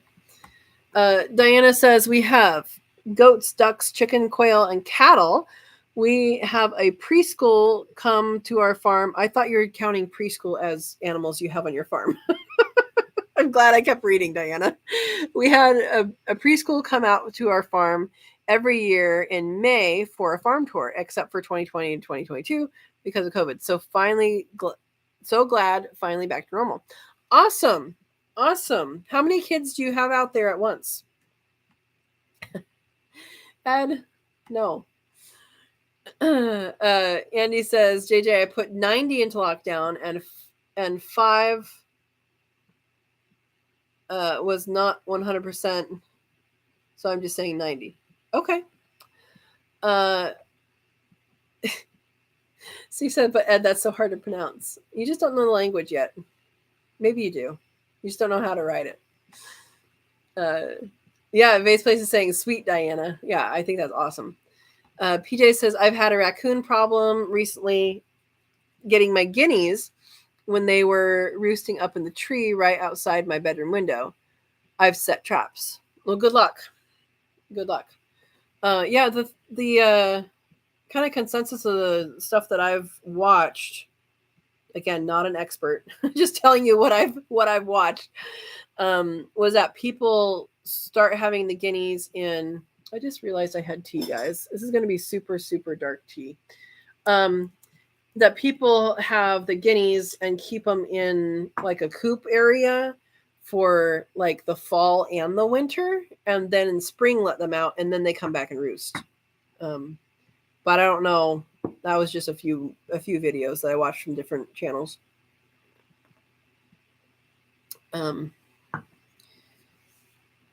Yeah.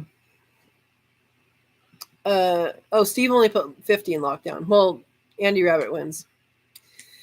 When is your next hatch? JJ says, I'm so green, I'm fussing over 5 baby quail. You know what, though? That's your learning, and you're learning right now. And you're focusing on those guys. So once you get more in the incubator, you're going to be so much better at it because you know more and you've experienced. Like, so let's say everybody goes through Quail University, right? Which I do recommend. And, I recommend that. Has tons of good information.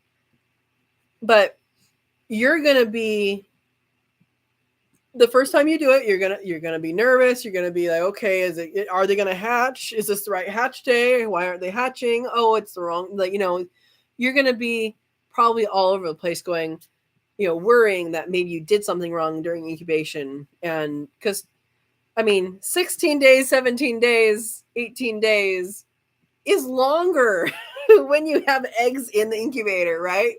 Somebody vouched for me.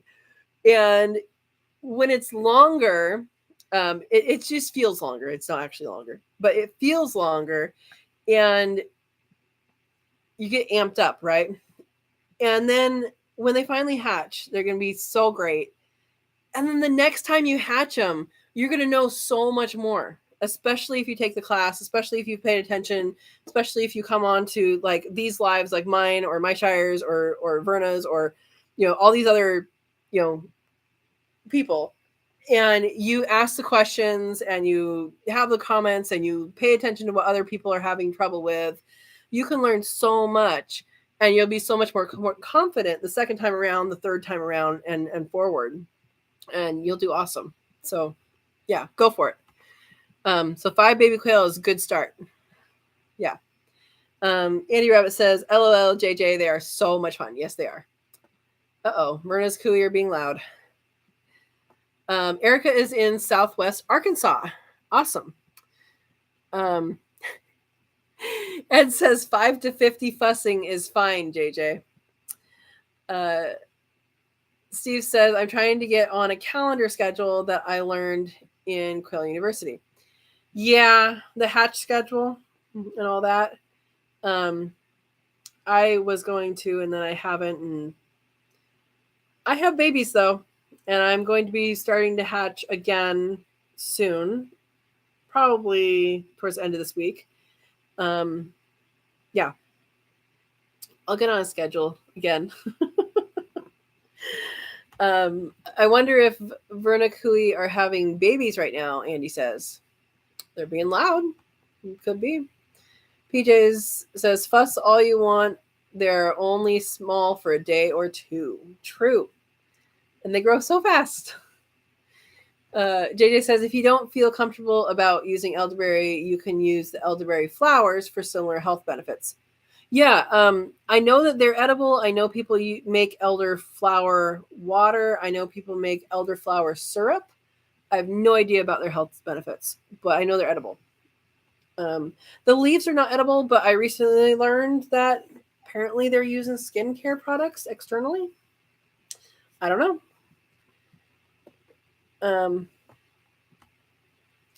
JJ was going to say something, then you guys jumped.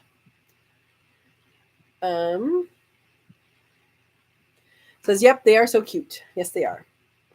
Andy Rabbit says, I have no idea what I'm going to do with my elderberry. I just know I wanted to get some I can think of use later. Yeah, and if you have a freeze dryer, you can freeze dry that, which I think you do have a freeze dryer. That's the only reason why I said that.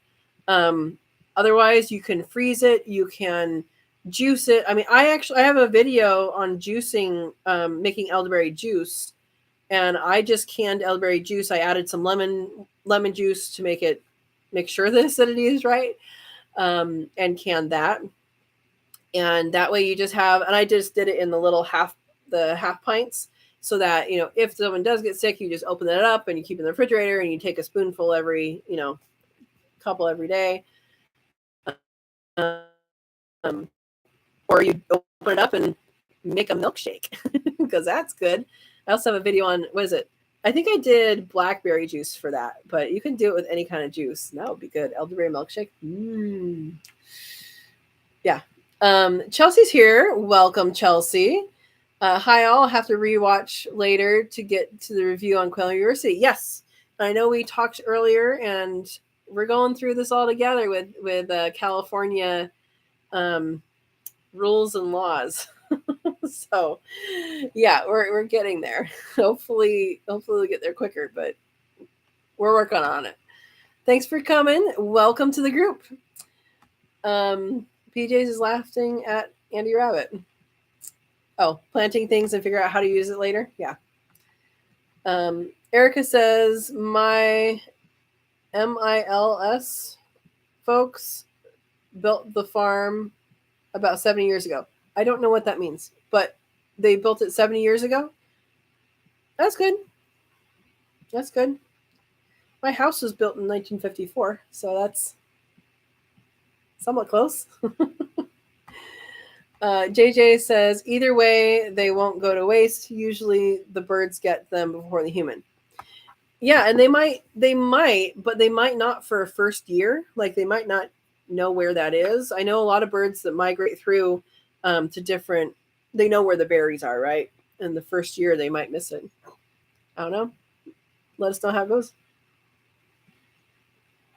Andy Rabbit says, I'm going to make some syrup. I will tell you what, that is really good over vanilla ice cream. It really is. I actually, so I took an ethnobotany. I didn't take it. I sat in on an ethnobotany class in college, and he had wonderful tests. Like, here's a test. It's a bowl of fruit salad, and you get to name the types of fruit, not like strawberry, banana or whatever. It was like, an apple is a poem, berries, berry, there's names of all these different kinds of fruits. And you had to name so many out of the fruit salad. And you got to eat salad and take your test.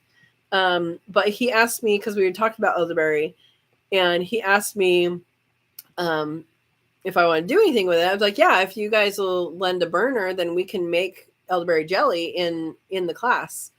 And so we did that. So that was pretty cool. And actually, I learned a lot of the elderberry stuff. I actually took an ethnobotany class from another person, and I chose elderberry as the plant I'm talking about.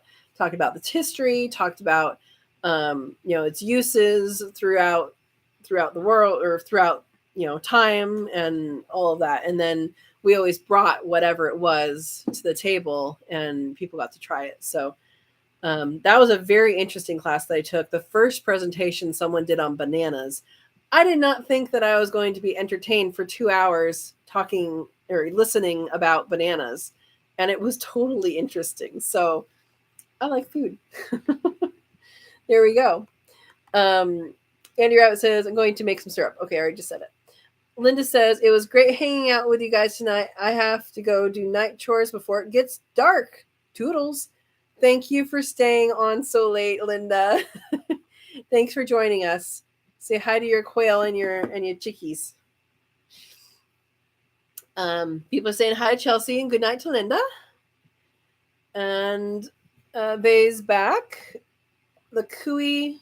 Oh, Blackie wants to mate with Big Mama. And she doesn't want it. Okay. They're just having some domestic troubles. It's okay. Possum eats more ticks. Got it. So we were talking about guinea fowl eating ticks. Possums eat more ticks. Yes, they do eat ticks, and they don't get rabies. So their body temperature is too low for rabies. And just because I said rabies, I have to say, if your health insurance covers vaccines, it will likely cover rabies vaccine. I got it because I at one point worked with bats, and you have to do that in order to handle the bats. And you say, "Hey, my work is to handle bats," and they're like, "Okay, we'll give you vaccines." It's a 5. It used to be at least a 5-shot series, over I think 3 months or something like that. I don't remember. 3-shot series over 5 weeks. That's what it is. 3-shot series over 5 weeks. So, yeah, I don't know. There's just an extra tip in case you need it. Yeah. Erica says, we have goats, turkeys, chickens, guineas, and quail. Up until yesterday, we had a pig, but we sent him to the freezer. Sounds good. We call that freezer camp here with the quail. Awesome. Andy's laughing at Verna. Oh, Ed. Ed wants the cooey to be romantic.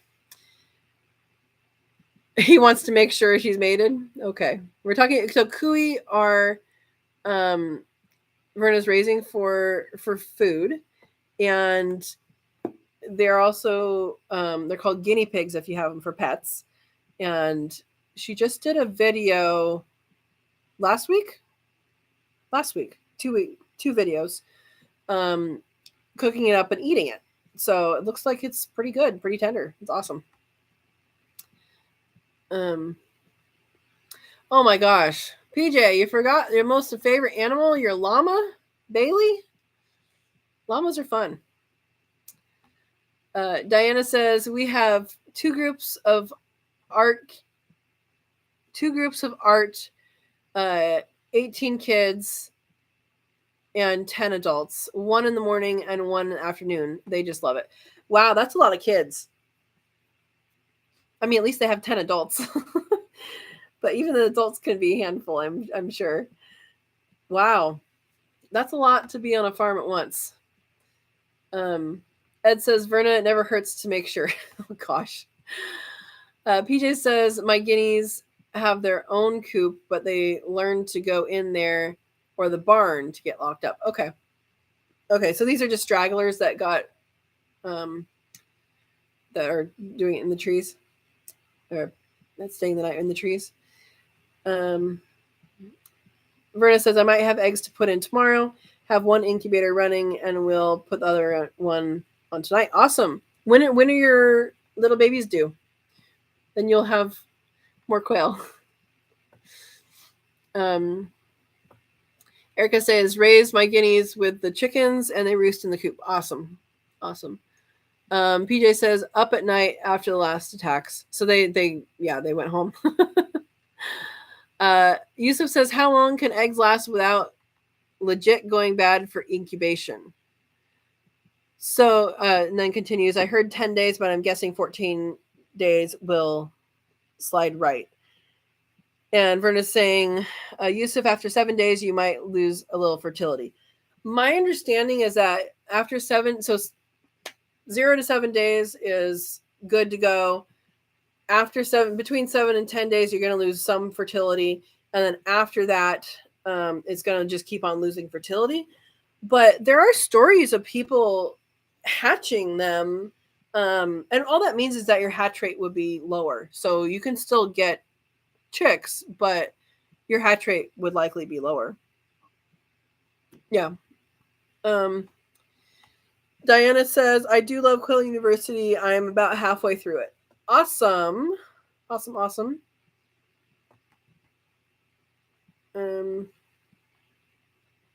to go back up. You guys keep jumping. Steve is answering Yusuf. After 10 days, they start losing fertility. Think about 10 to 15% less hatchability per day. You can go 14, though. Those few outside of 10 days won't be as successful. Yeah. Andy says, over and that's awesome on getting your eggs. Yes, I agree. Verna says, with me, I don't need a real calendar, but I will stick to it once I get more quail. Yeah, once you can fill an incubator, right? Yusuf says, all right, then I guess I should get my lazy bum up and go set some eggs. Do it. Can rabbits eat the elderberry leaves? I'm going to say no. And Verna says no in caps. Everything on the elderberry plant is poisonous, except for the leaf. Let me start that over. Everything on the elderberry plant is poisonous, except for the ripe berries and the flowers. So even the unripe berries are not good. No. And in fact, that is one of the things some people, I don't know if it works or not, this is just like something I've heard, is that if you have moles, to stick a bunch of elderberry leaves and branches into the hole, and that smell will make them go away. So I don't know if that's true or not, but yeah, do not feed that. PJ says, I got to fix my incubator, then set some goose eggs. Ooh, yum. Sorry, you're not going to eat the babies. I like goose. What is wrong with it, PJ? Yeah, JJ says, ooh, doesn't sound like a good idea, Andy. Yep. Thank you, Vase Place. She just put my affiliate link for Quail University. I'll get a little bit of a kickback if you click that link and start your program with Quail University, which, if you didn't know that, go up to the beginning and you can see my experience with that. And we've been sharing experiences all along tonight. Yeah. Mother-in-law is MIL. I told you, Verna, these acronyms, I'm not an acronym person. I even say refrigerator. Who says refrigerator anymore?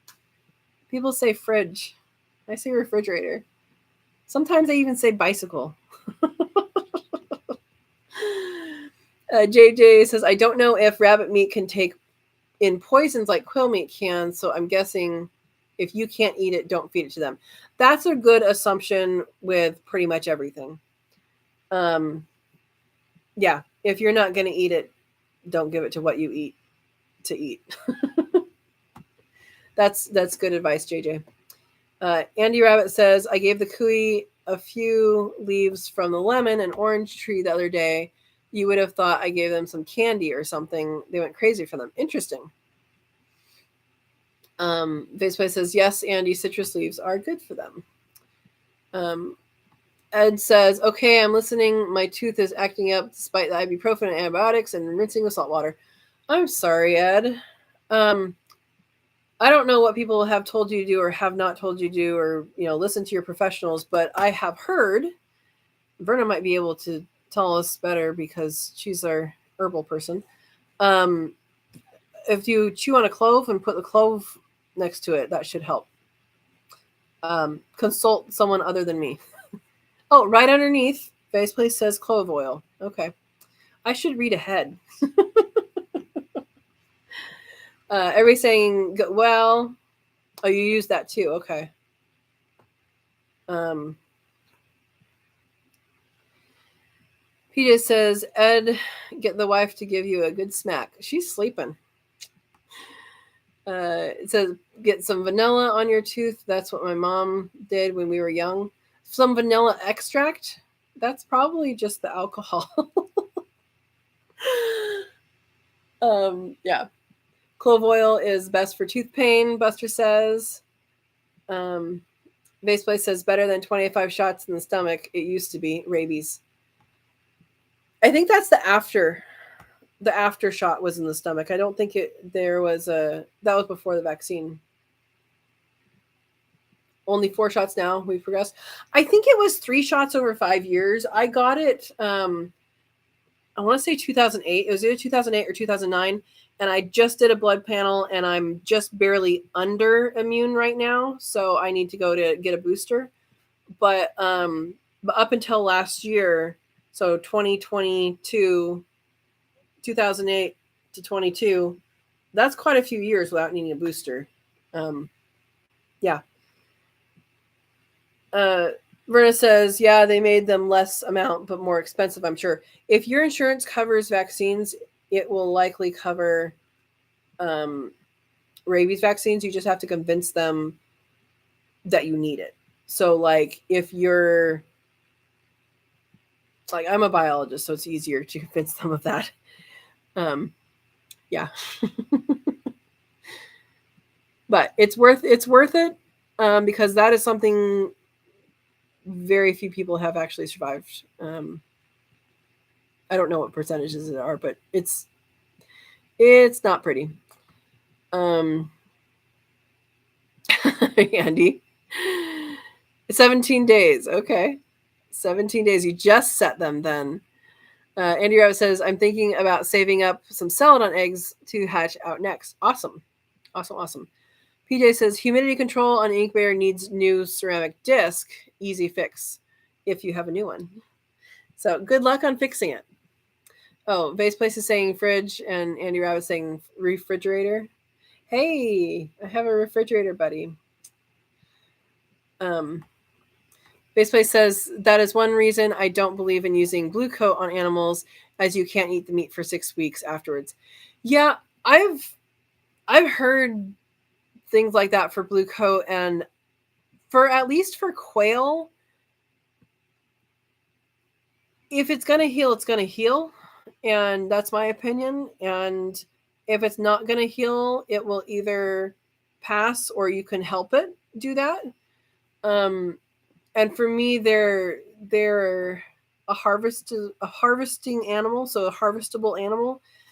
Same thing with the rabbits. Now, if a breeder rabbit, got hurt and something, I mean, there's a whole lot of stuff that can help. Like, Epsom salt baths are tremendously helpful.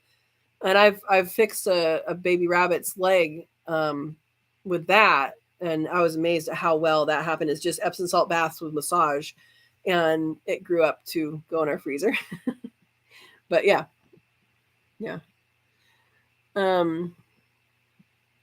Buster says ice box is what I call a fridge. Do you still have an ice box though? You have a box with ice in it? That's why it was called ice box. Oh yeah, JJ's laughing. Vanilla extract, same thing. I thought alcohol. Yeah. Vaseway says in that case it would be better take a shot of whiskey. It would knock out a toothache. Okay. Well, we haven't heard from Ed, so maybe he did something then went to sleep. JJ says, yep, on my calendar, my caretakers didn't try and hide the alcohol when treating me. It was a hot toddy and off the bed. Andy says my mom would put it on a cotton Q-tip and rub on my tooth. Pain was gone. Interesting. Now there is a plant. I have seeds. I didn't plant any. I don't think I'll plant any this year, but there is a plant that's called the toothache plant, and it does have a numbing agent in it, and it actually is numbing agent when it is dried as well, which apparently is not as common in those plants that numb. So that is something you grow. Is still my go-to. Hot tea with a shot of whiskey equals hot toddy. Okay. I didn't know that, Verna, because I don't do the whole alcohol thing. PJ's is falling asleep. 4 a.m. comes up early. Oh, that's right. You wake up early. Good night, PJ. And he says Ed may have drank the whole bottle of vanilla extract. Oh. Toothache plant is also called buzz buttons. That makes sense because it doesn't have the radial petals. It just has a center. Toothache plant does work for some better for sore throats. Okay. Everybody's saying good night to you, PJ. Yeah. Wow, we started with quail and ended up on elderberry and herbs. We didn't have quite as many topics this time as we usually do, but we had some great conversation. That's awesome. We got 15 people still in here. Everybody saying night to PJ. All right. Well, I said I was going to have another topic, but I think we already had another topic in elderberry. I think that was our topic. I'm going to save my other topic for next time. You can see my mug. It says, "My plants understand me."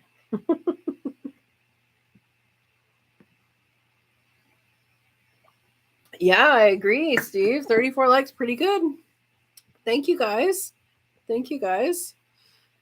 And I hope everybody kind of got out of the conversation what y'all wanted to get. If you guys have any question about Quail University, if you came in late at the beginning, I maybe like 4 minutes in or something like that, I talked about my experience with the Quail University. I was asked to be the first one to go through the program and look at it and give feedback, and it's awesome. So if you want to see that, then you can go back to the beginning and watch that. And other people's testimonies have come in as well, and people are just enjoying it. It's awesome. I see Verna just put my affiliate link. Thank you, Verna. If you click on that, that will take you to Quail University. And if you start the program through that link, then I get a little bit of kickback, which is nice. Yeah, awesome. All right. Cooey tastes like drumstick portion of a chicken wing. I gotta go back up. Verna is saying, Cooey tastes like drumstick portion of a chicken wing, moist white meat that isn't dried out like chicken breast. That is awesome. Yeah, oftentimes chicken breast gets dried out. So that's awesome. Buster says, thanks for live. I gotta go watch the beginning. You're welcome. Thanks for showing up and contributing. Andy Rabbit says, my son-in-law said his mom and sister would make tea from the orange tree leaves. I don't know. I know that citrus leaves are used in cooking, and I know like kefir lime. I might be missaying that, but kefir lime is an important ingredient. The leaves of that tree is an important ingredient in a lot of recipes. Even avocado leaves are in recipes. That was something that I was interested in. Interested to find out in a lot of Mexican recipes. Yeah, interesting. JJ says, love these live, Kat. Thank you for taking time. You're welcome. Thank you for coming and showing up. And I was glad to be able to help your quail learn how to drink some water. Yeah. You're welcome. Diana's saying, thank you. Good night. Thank you for coming, Diana. Steve has a question. When you took Quail University, which course was one that stood out the most informative to you based on the knowledge you already had? So two big things, I don't know, big, but two things that I did not really know about is the history area, which I know Linda shared, the history and their space exploration. You gotta sign up if you want to hear more about the space exploration of quail. Really, it's a thing. And also learning about the specific stuff for the still air incubators. So I don't have a still air incubator, so I don't incubate that way. And I also don't dry hatch, but there's dry hatching. And so really getting into what that looks like and how that's done, I think that was for me. Yeah. Those were the two things. And then also just having the Excel sheets and having the resources, I think was really, really interesting because there's a lot of stuff there that saves you a lot of work. Yeah. And we all know that how long it takes to do Excel sheets, right? And all the formulas. Andy Rabbit says, I'm going to try it someday after they grow more. Going to try, the tea? Yeah. JJ says, lemon and orange leaves are used as a spice too. Yeah. Vase Place is saying, blessings, everyone.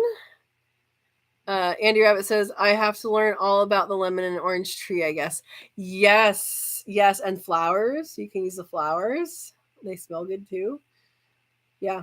Vase Place says, for me, it was history of the quail. Yep. That was a big blank spot in my learning so far. I mean, up to that point, which I agree. Yeah. Andy says, I have a still air little giant incubator. Yeah, I do not. So I learned stuff. Yeah. Steve wants to know, Andy, do you use it mainly for lockdown or throughout the whole hatch? It's a good question. Steve, do you know if people do that one way or the other?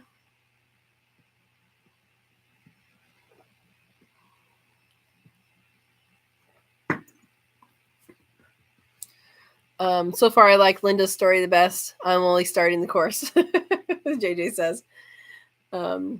Erica says, I'm using Still Air Little Giant for the first time on chicken and turkey eggs. Good luck. Good luck.